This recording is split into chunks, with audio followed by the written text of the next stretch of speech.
All right, we've got the postseason round one recap. It's time to get this shit over with. Move into the headline for this week, and the headline is that it was just an awful week for scoring. Uh, 7 out of 12 teams under 110 points. 9 out of 12 below 120. Yeah, pretty disappointing. I mean, you go to that first week of the postseason and you're hoping that it's plentiful scoring, and this was just the opposite. Um, really, outside of Sam and Krieger, who was on bye, of course, there was nothing else to really even consider as being good. So disappointing for a playoff week. There was some bad weather around the league, and that certainly impacted things. Injuries too, and that's one of the big thing I want to get into with this, because this was such a bland and just uninteresting playoff week. I want to talk way more about the matchups upcoming this week. Injuries and statuses of players going to play a big role as we get into this weekend. But yeah, we'll get into the matchup recap, and we'll start with that aforementioned one team that was in action that showed up, and it was Sam eliminating me 162.62 to 109.2. This was the second time in the last 3 years that Sam has eliminated me. And in those two matchups, Sam's teams have combined to score over 350 points. So that's an average of about 175 in those two. And if you're going to go out, you might as well go out against a buzzsaw. But yeah, Sam's team. And really what was impressive to me about it, we'll start off with the both matchup and weekly MVP, which was Sam Laporta, 28.6 points from the just stud rookie tight end. And actually, the nice thing about this was this matchup was over early. It's not like I had any suspense. It's not like this was a gut wrenching loss. It was done. I lost on Saturday night when Laporta um, had a 3 touchdown performance. And the third touchdown came on a fourth down. 2 minutes left in the game. Detroit was up by, what, 18? They went for it on fourth and whatever. And Laporta scored for the third time. It was a huge game from him. And this was a pretty impressive team effort here, because you have 4 guys going for 24 plus. Kyron Williams, Rashee Rice, Sam Laporta, Jalen Waddle with Tyreek Hill out. Monstrous game. 60-yard touchdown or 60-ish yard touchdown for Jalen Waddle in that game. And how about, I just named those 4 guys that went off for Sam. Didn't include Josh Allen, didn't include Justin Jefferson. Josh Jacobs was out. So this team scored 160 this week. This is nowhere near the ceiling. You could get a huge game from Allen. Jacobs, you would hope, comes back this week. He was a game time call on a Thursday in week 15. You would hope he's available to play in week 16, and you would expect that. And then Justin Jefferson, 15. Of course, he can do more than that. So, yeah, I mean, if you're one of the 3 teams alive that isn't Sam, you got to be just petrified about having to deal with this team. And the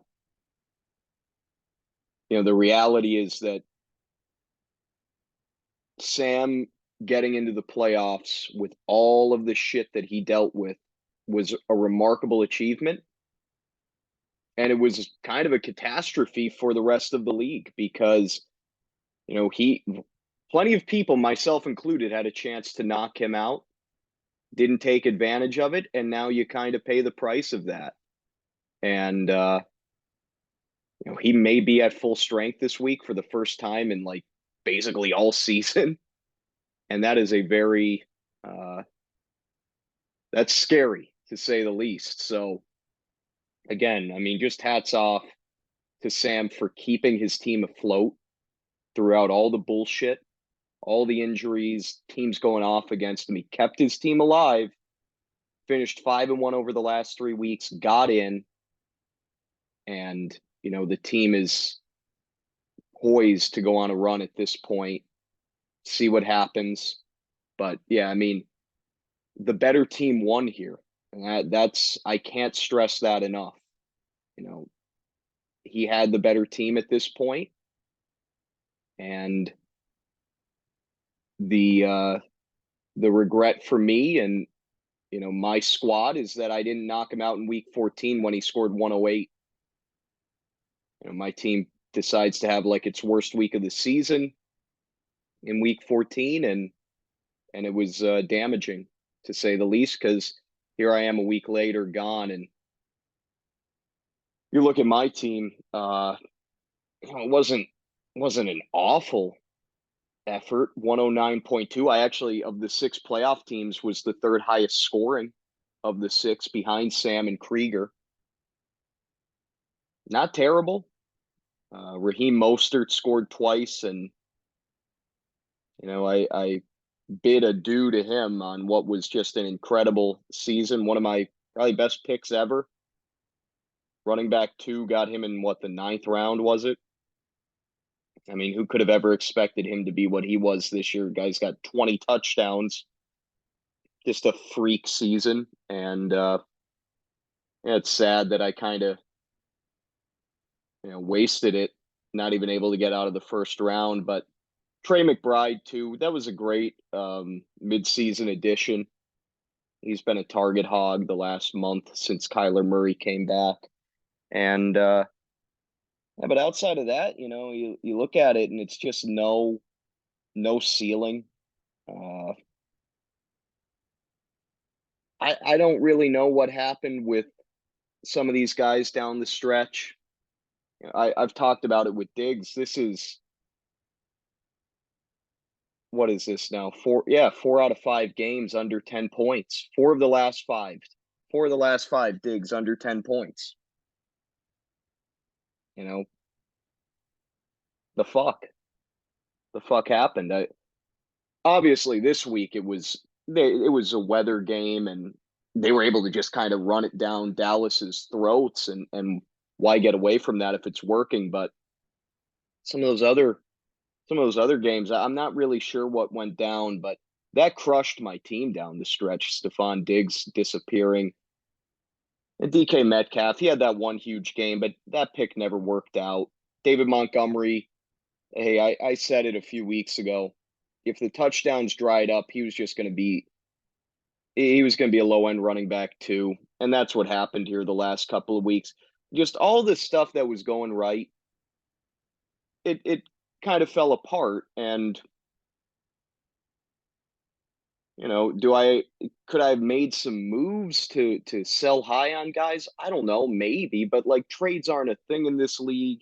And so, this is such a quality league. People are going to see through shit. If I tried to sell Montgomery, sell Mostert, which that actually would have been a mistake. It was never going to really work out. The other thing too, the quarterback situation falling apart down the stretch was a mess. But yeah, I can look at it, and at the end of the season, you you really only feel good about Mostert, AJ Brown, and Trey McBride. And that's funny because 2 months ago, damn near everybody on this team was clicking. Herbert was elite. Montgomery, Mostert, Diggs, Brown. And it just wasn't good down the stretch. But, it is what it is. I didn't expect to win this matchup coming in, facing the better team. And like I said, At least it was over quickly, and I didn't even have to really. There was no point beyond really the third quarter of that game Saturday night between Detroit and Denver where I thought I even had a chance. So, um, yeah, congrats to Sam. Truly, I honestly mean that, and it's gonna be tough to fucking beat him. It really is, and it's gonna be a great matchup between him and Nord if both teams are at full strength. Again, we'll have to monitor that throughout the week, but man, that's going to be quite the clash in the semifinals. Move on to the other playoff matchup. What a just fucking, I mean, it's one of the worst playoff matchups in league history here. Peter defeats Dylan 106.94 to 88.89. And for Peter, basically got half his scoring from Terry McLaurin, who had been doing nothing. Terry McLaurin was nobody for the last 4 or 5 weeks. Half of his scoring comes from him and the Dolphins' defense and special teams. Those two spots combined for like 52 points. So pretty wild. I mean, if you had told Peter going in that he was going to get less than 20 combined out of Pollard, Brees Hall, and Kelsey, he would have just said, okay, well, my season's done. And how badly did I lose is probably what he would have been asking. But instead, here he is. He wins a matchup on a week where three of his four best guys did nothing. And then the other of his top four, Michael Pittman, got knocked out of his game in the first half. And Michael Pittman looked like he was on his way to having a monstrous day. And he gets taken out, ruled out with a concussion.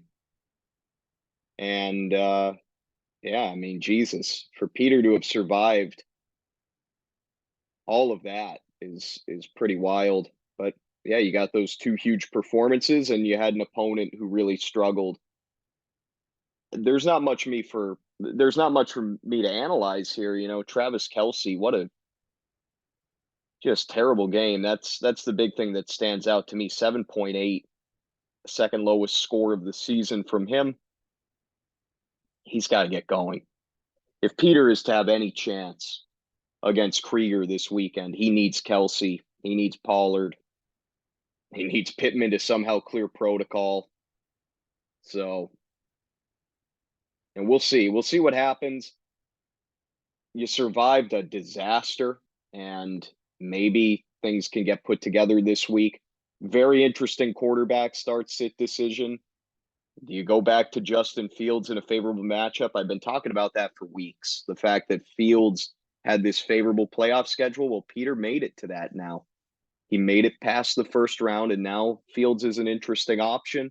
We'll see what he does. Do you go with Howell? I don't know. But you got through this week, and that's, hey, survive and advance. It doesn't need to be pretty. You just want to win. As for Dylan, just kind of a stunning implosion. Like, this is a really good team that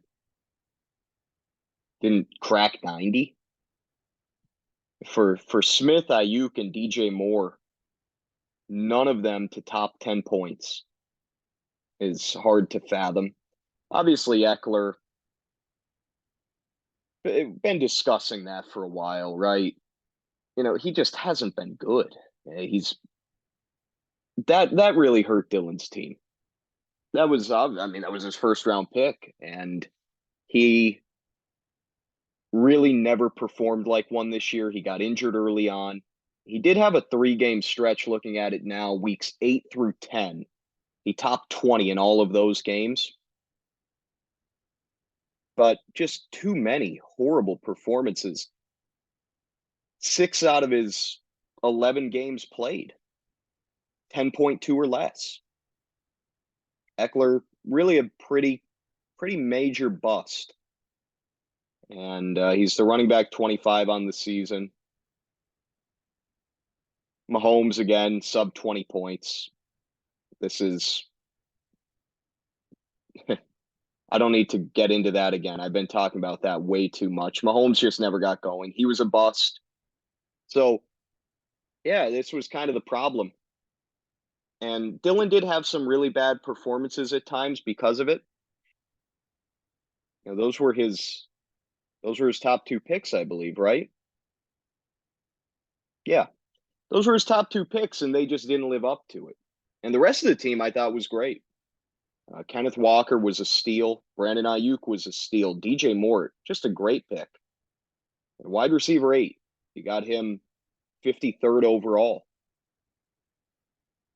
Evan Ingram, top 5 tight end that you got in like the 10th round, 9th round.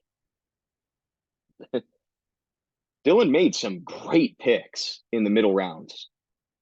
But what did him in was the fact that Eckler and Mahomes just didn't live up to what you needed from them. And to a lesser extent, Devontae Smith, too. That was his 3rd round pick.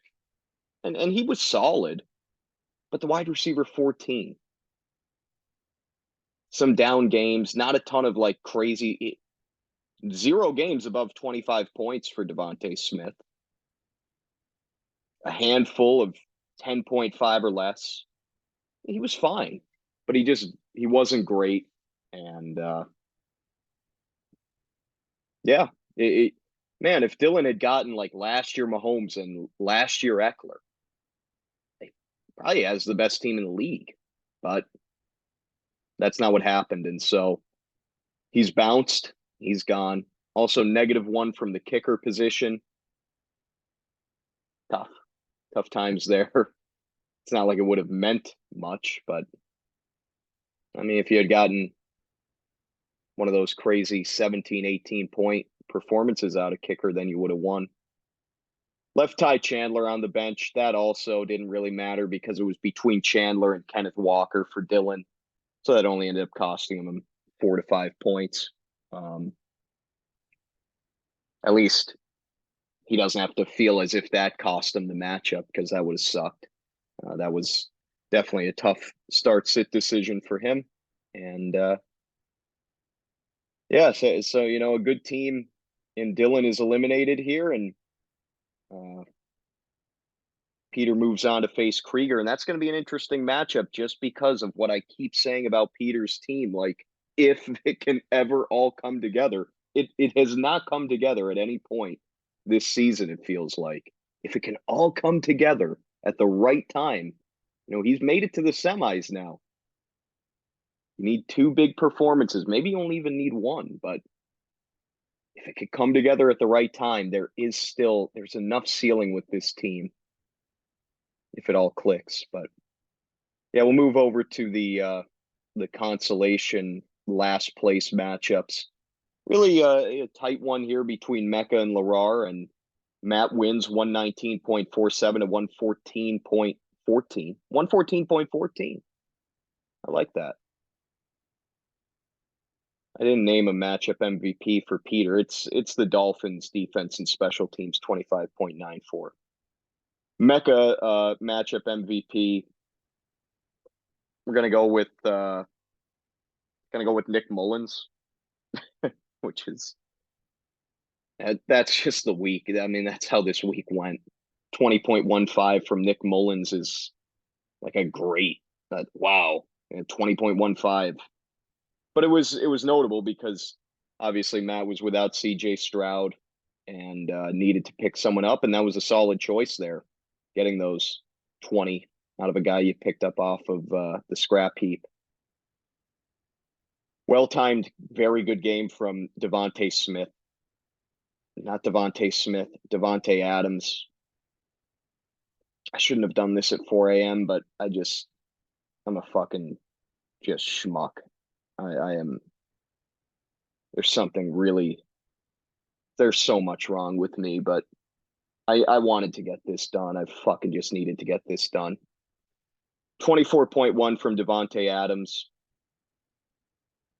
What was that? That was probably his best performance since September. It was.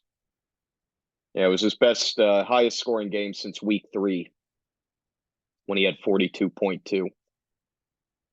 The running backs were not good. Henry and Aaron Jones, man, Derrick Henry, all those years he ran roughshod on Houston, 16 carries for 9 yards.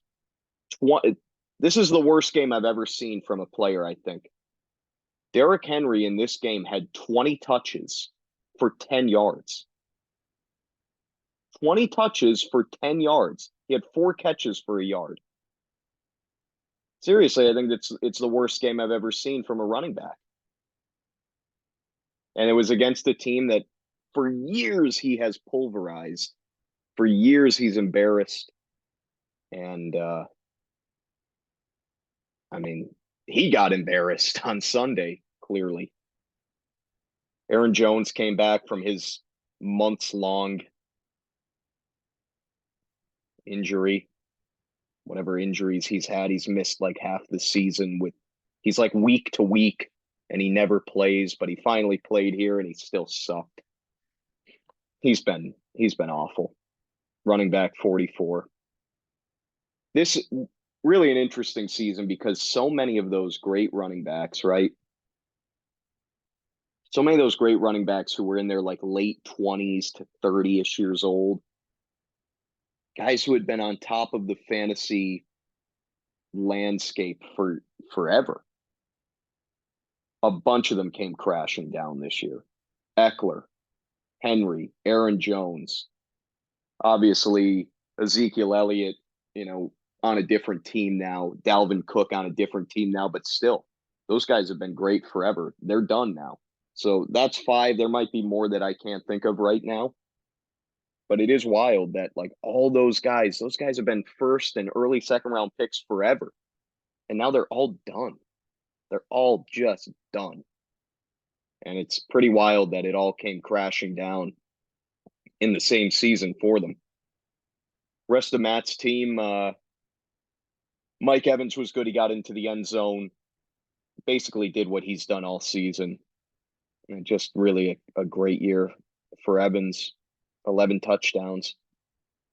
And then quality production from defense and kicker. You get nearly 27 combined out of Houston defense and Matt Gay. And that ended up being the difference because Lerrar only got about 12 points out of those 2 spots. 14-point difference roughly in a 5-point matchup. Defense and kicker looming very large. So Matt wins. He's done. He doesn't have to worry about anything. And, I'm not surprised by that. That was never going to be a team that was going to come in last. As for Lerrar, this is rough because Jared Goff, what a great, week to have him in there. He gets 33.9. He threw 5 touchdown passes. Joe Mixon was good. Alvin Kamara was good. Finally got wide receiver 2 production from Jacoby Myers, 15.8 out of him.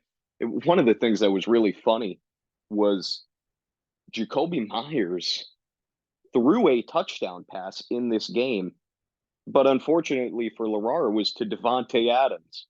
Imagine telling somebody that their wide receiver would throw a touchdown pass and it would actually hurt them in fantasy football. That's what happened on that play with Myers.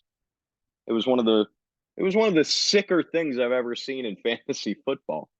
But yeah, I mean that play, did it end up being the difference? I can't think of how long of a touchdown that was. I don't think that was the difference in the matchup. I don't know. Whatever.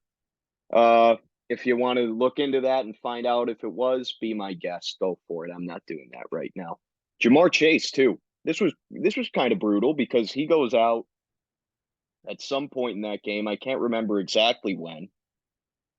But again, a close matchup. Jamar Chase missed time in the 4th quarter. He missed all of overtime, and that could have changed things in a major way here. Jamar Chase, by the way, he's not going to play this week, and who knows if he's going to be ready to go next week. So Lerrar might have to try to avoid last place without Jamar Lamar, Jamar. I shouldn't be doing this right now, but I'm doing it right now because I want to get this done. Chase, 4 targets each of the last 2 weeks, and that might be it for him for the season. He was a disappointment this year. He ends up as the wide receiver 6, but let's remember he had a 52-point outburst, right? That largely inflates things. It was a very similar season. It was a slightly better version of what Devontae Adams was. Because here we go. 1, 2, 3, 4, 5, 6, 7 weeks, 12.1 or less. 9 weeks, 14.3 or less. Like 9 out of 14 games under 15. That's not what you wanted when you took Jamar Chase 3rd overall. And so, yeah, he had some monstrous games, and he's going to because he's a freak talent-wise. And he's at any moment capable of taking a play 75 yards to the house, but largely underwhelming and a moderate bust that hurt Larar's season for sure. Also, bad production from, already talked about it, defense and kicker. Just didn't get enough from those spots. And Najee Harris, dear God, 1.3. Yeah, I mean, Larar really needs Jonathan Taylor to get back this week. And that's pretty crucial for him. And it looks like he will. So hopefully for Larar and for the Colts, Jonathan Taylor gets back this week. Okay, one more matchup to get to. One more to get to. Horvath avoids last place and any fear of it by defeating Lohan 125.36 to 101.41. And Horvath's team really came on at the end of the season. I'll get the exact numbers here because I think it deserves to be mentioned. Because over the last probably month, this has been a pretty good team. Yeah, since week 11, so 5 straight weeks, right?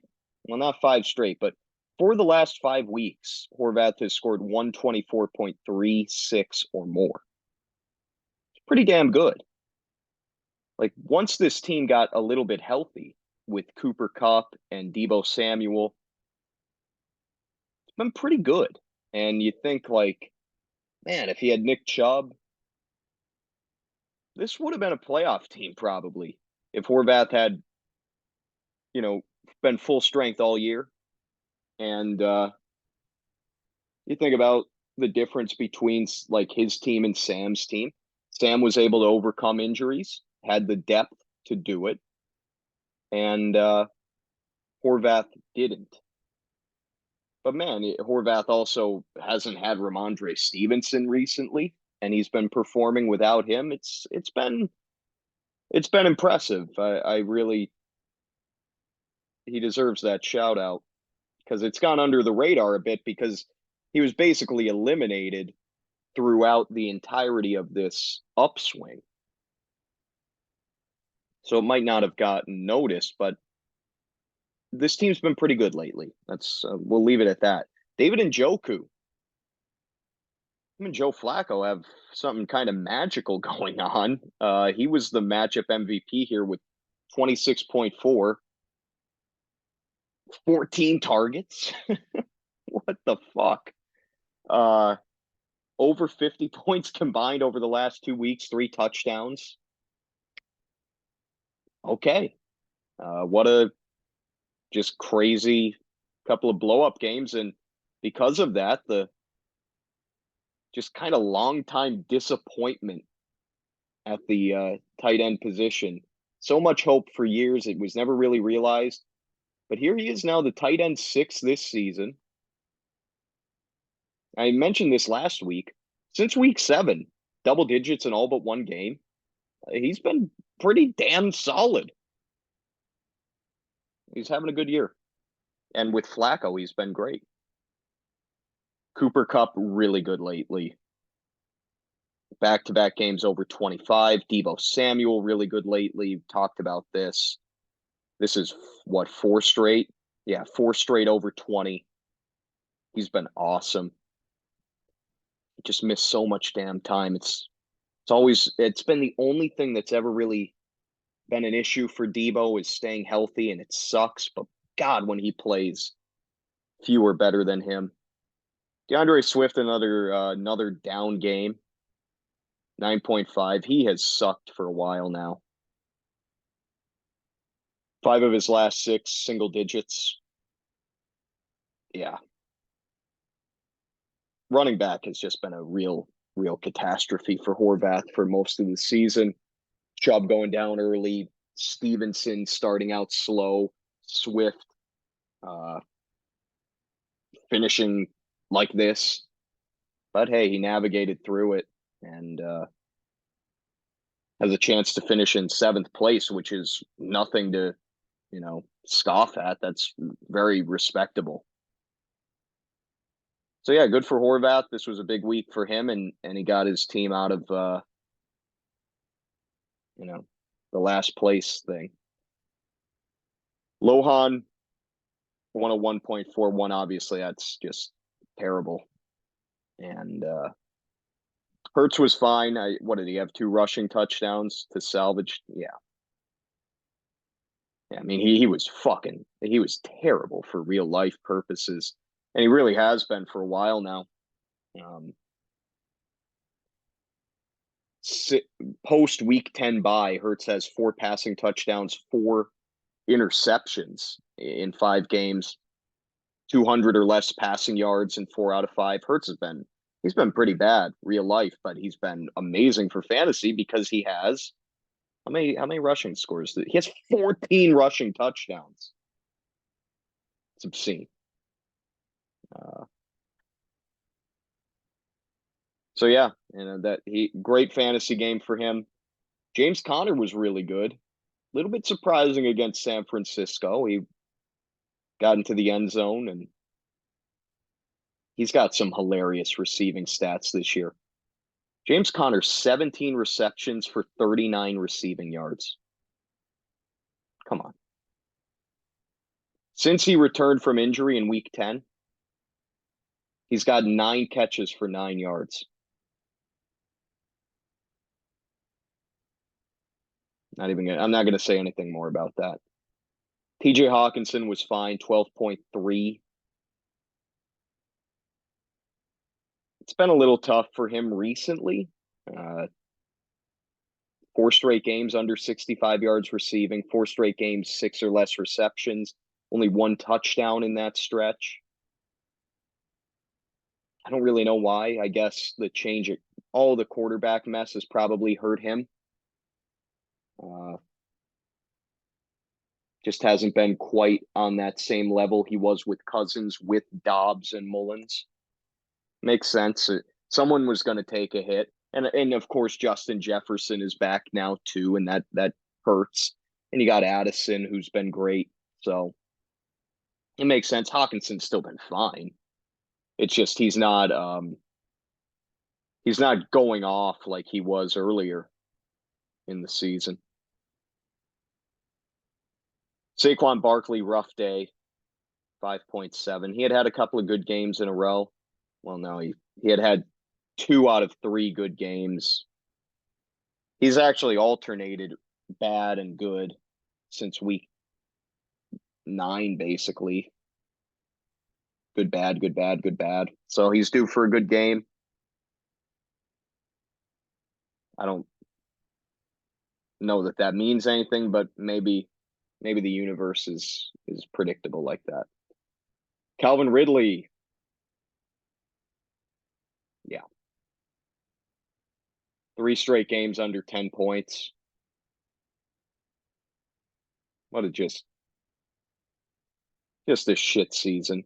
I mean, 1, 2, 3, 4, 5, 6, 8 games, single digits. Wide receiver 29.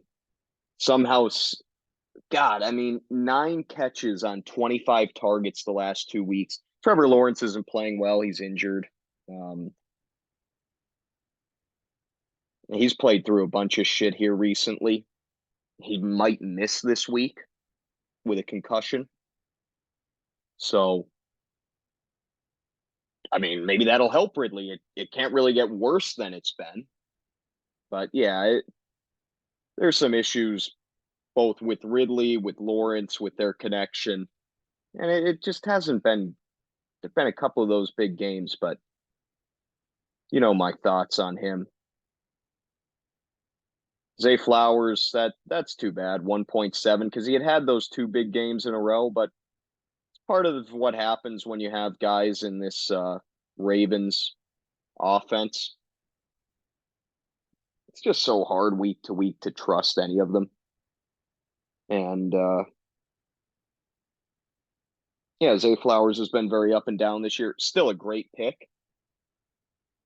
Lohan got him in the 9th round. It's only the wide receiver 34, so I guess it wasn't a great pick, but you got a pretty like reliable flex, and you got it that late, and you know, I still think that was a good pick, but it sucks that he had such a dud in an important week. So yeah, Lohan loses, and he's gonna have to try to win next week against this week against Big Andy. What a matchup that's going to be. So yeah, like I said, just not a good not a good week. Not a good week. So fucking 7 teams in the league, 7 of the 12 were awful. I don't know. Hopefully better days are coming. But yeah, let's quickly take a look at I'll do the power rankings first, I guess. Oh fuck. Krieger Nordiff 1-2. Sam jumps me, goes to 3. I drop down to 4.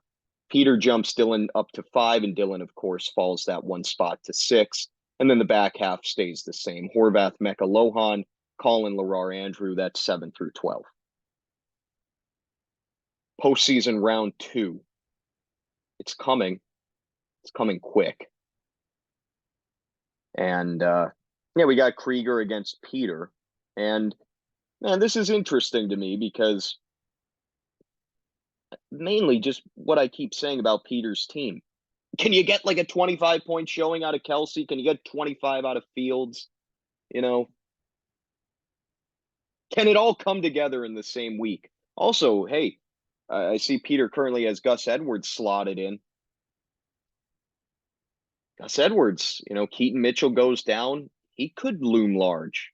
And it's a pretty brutally tough matchup against San Francisco. But James Conner just had a good game because he was able to get into the end zone, and Gus Edwards he's kind of the king of doing that. So we'll see. It's going to be very interesting. Peter's been sitting on Eagles defense and special teams for a long time, waiting for this Giants matchup. He's had them for over a month, waiting to deploy them for this matchup. See if they pay off for him. But really the big question here is, will Michael Pittman play? I think Peter needs Pittman, and it's going to be interesting. Some guys have been able to clear protocol in a week, and the good thing for Mike is that he's got the extra day. The Colts played on a Saturday. Now they play on a Sunday, so you get that extra day, and that is seriously a big deal when trying to get through the protocol. So we'll see. That's going to be key to this matchup, and time will tell. Peter's going to have some tough start-sit decisions if Pittman doesn't play. As for Krieger, hey, he's got injuries of his own that are, absolutely key.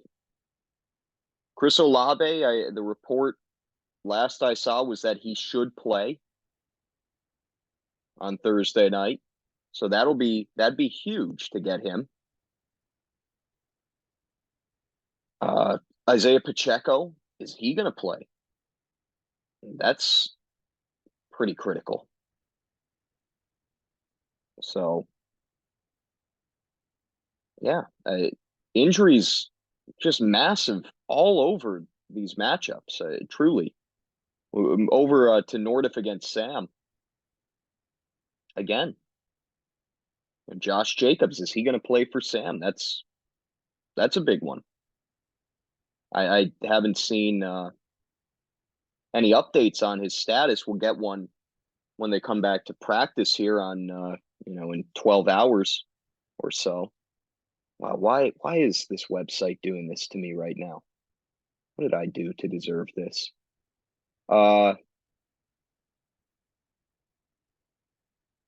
yeah, that's the big injury for Sam to monitor, and then for Nordiff, just two. I mean, it doesn't really get bigger than this. Obviously, Tyreek Hill and Keenan Allen both missed last week. Nordiff's team ended up scoring under 110 points because of it. He needs those guys. To beat Sam, he needs those guys. And Keenan Allen, they play on Saturday this week. He did not practice on Tuesday. I'll tell you what, I'd be worried. And mainly because that team has nothing to play for. Their season's done, so they have no reason to rush him. If he's not at 100%, he should not play. And we'll see. We'll see what happens there. Tyreek Hill, I think he's going to play. I'd be surprised if he doesn't. He had a chance to play Sunday. This is a huge game against Dallas. Hey, Miami can still lose the division. Miami's got Dallas, Baltimore, Buffalo. They lose those games. Buffalo's probably going to overtake them because Buffalo has very winnable matchups upcoming. They've got the Chargers and the Patriots before ending with Miami. Buffalo can absolutely steal the AFC East from Miami. Dolphins cannot rest on anything right now. So, very big game against Dallas. They need Hill. They didn't need Hill against the Jets. I think that's a big reason why he didn't play. They knew they were going to be fine against that dumpster fire without him. Against Dallas, you need Hill. So I would think he'll play. Keenan Allen, I would lean towards saying he won't. But we'll get all those answers in the next, 72, 96 hours? Something like that. As for the last place matchups, we got Colin against Lerar. Like I already said, Lerar's probably going to be without Jamar Chase. We'll see about Jonathan Taylor. And then Andrew against Lohan. And Andrew's got a bunch of injuries to monitor himself, Madison and Nico Collins, and Andrew's team is just a disaster. So let's do the predictions on who's going to win, who's going to lose. I'll go with Krieger. I'll go with Sam, and then I'll go with so Krieger and Sam to win, move on to the title game, and then yeah, I'm sorry, Nord, if I'm jumping ship on you. I know I had been kind of your big fan throughout this time, but I don't like the Keenan Allen thing, and Sam's team is a just juggernaut. So sorry, Matt. But hey, maybe me jumping off ship is a great thing for you. Maybe I just curse Sam. But no, yeah, Krieger and Sam I'll go with, and then I'll take Colin to beat Lerar and Lohan to beat Andrew, meaning that we would have Lerar versus Andrew for last place. So those are my just incredible predictions, and they mean so much. They're so important, so crucial. And so that's going to do it for what was really, I'm sure, just a great, uh, thing to listen to here. I just really brought the energy on this one. And yeah, 2 weeks left in the fantasy football season. I realized the other day that this is going to be the first time since I returned to fantasy football in 2020 that I won't have to worry about a fantasy fucking football matchup during the Christmas holiday. Kind of looking forward to that. Not having to deal with this bullshit. And Yeah, hey, good luck to the teams that are still alive. I think, no disrespect to Peter, but I think we got the clear top three still alive. And hey, Pete's hanging around. His team's solid. It's just on paper and by resume, it's just not on the level of those other teams. He knows that. But guess what? That doesn't mean shit when it comes down to 1 week. The best team does not always win. In fact, the best team rarely fucking doesn't win. So anything can happen, and we'll see. Good luck and have a great holiday. Yeah, enjoy this joyous time of year with your loved ones. Goodbye.